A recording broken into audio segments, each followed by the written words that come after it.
कामचोर बहू। कांता बहन की दो बहुएं थी, बड़ी कल्पना और छोटी प्रिया। कल्पना का जैसा नाम वैसा ही काम।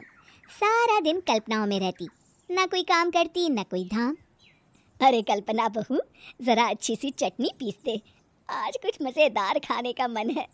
पेट में जलन हो जाएगी माँ जी बुढ़ापे में, और वैसे भी मेरा काम करने का वक्त शाम का है, अब प्रिया को ही बोल दो। इतना कहकर कल्पना वहां से चली जाती है। कांता कल्पना के ऐसे रवैये से काफी परेशान रहती हैं। मैं बना देती हूँ माँ चटनी, ऐसा बोलकर प्रिया माँ को चटनी बनाकर प्लेट में खाने को देती है कि तभी वहाँ कल्पना आ जाती है। अरे वाह चटनी, जरा चक्कर तो देखो, बड़े दिन हो गए। अरे नहीं बहू, तू तो रहने ही दे चटनी खाना, पेट में जलन हो जाएगी। इतना कहकर कांता और प्रिया दोनों हंसने लगते हैं।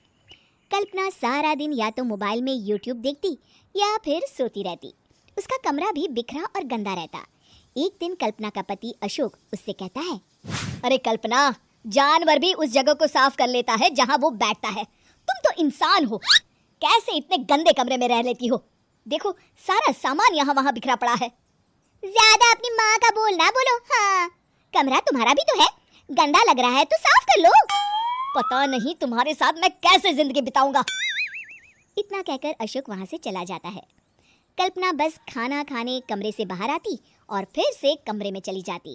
इससे कांता बहन काफी परेशान रहती।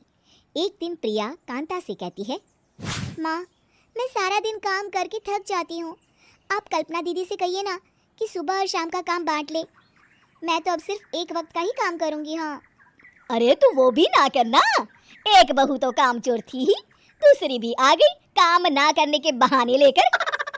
तभी वहाँ प्रिया का पति रमेश आ जाता है।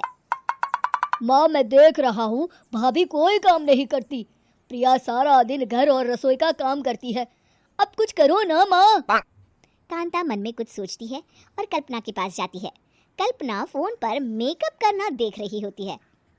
कल्पना, तुम सारा दिन बस मोबाइल देखती हो, घर का कोई काम भी कर लिया करो। प्रिया सारा दिन काम करके थक जाती है, आज से मैंने फैसला किया है, एक वक्त का काम तुम करोगी, सुबह का खाना तुम बनाओगी और रात का प्रिया। आप लोगों ने काम को हव्वा बना रखा है। अरे पता नहीं थोड़ा सा ज्यादा काम करने में आप लोग घबरा क्यों जाते हैं। और हाँ, बहुत ज्यादा प्रिया की तारीफ मत करिए मेरे सामने, बड़ी बहू तो मैं ही रहूंगी। मैं कुछ नहीं जानती, कल सुबह मुझे वक्त से खाना चाहिए, रसोई में आ जाना, वरना कल से तुझे खाना नहीं मिलेगा। अगली सुबह कल्पना रसोई में नहीं आती है। वो देर से सोकर उठती है और बाहर आकर कहती है, अरे भूख लगी है, आज खाने में क्या है? इतनी देर हो गई, आज किसी ने मुझे उठाया भी नहीं, पता नहीं कहाँ है सब। कल्पना को घर में कोई नहीं दिखता। वो रसोई की तरफ जाती है जहाँ बड़ा सा ताला लगा होता है। अरे रसोई में ताला! ओ मैं तो भूल ही गई थी, माँ ने आज से सुबह का खाना मुझे बनाने को कहा था। हे भगवान, इतने लोगों का खाना बनाना क्या आसान है? तभी घर के सारे सदस्य बाहर से वापस आते हैं। वाह माँ जी, मजा आ गया छोले भटूरे खाकर। मेरे मुंह में तो अभी भी स्वाद आ रहा है। अरे कल्पना, तेरे भरोसे रहते तो हम तो भूखे ही रह जाते।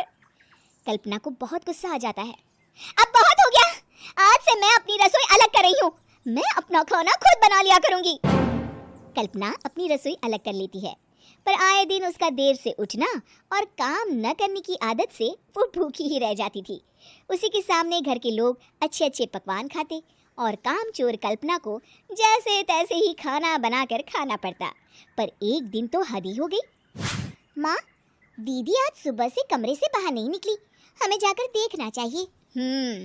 सो रही होगी कामचोर कहीं की, पर तुम कहती हो तो चलो देख लेते हैं उसे। कल्पना कमरे में पेट पकड़कर बैठी होती है। हाय मेरा दर्द, पेट दर्द के मारे मर रही हूँ मैं।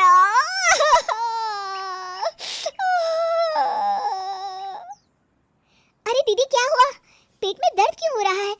डॉक्टर को दिखाया आपने? माँ। कल्पना खड़ी होती है और माँ जी के पास आती है। मुझे माफ कर दीजिए, अब से मैं सारे काम में मदद करूंगी, कभी आलस और काम चोरी नहीं करूंगी।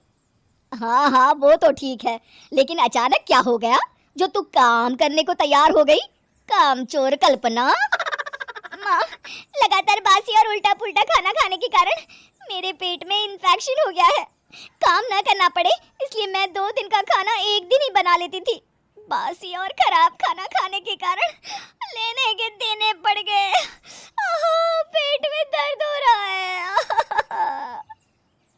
चलो अच्छा हुआ, देर आए दुरुस्त आए।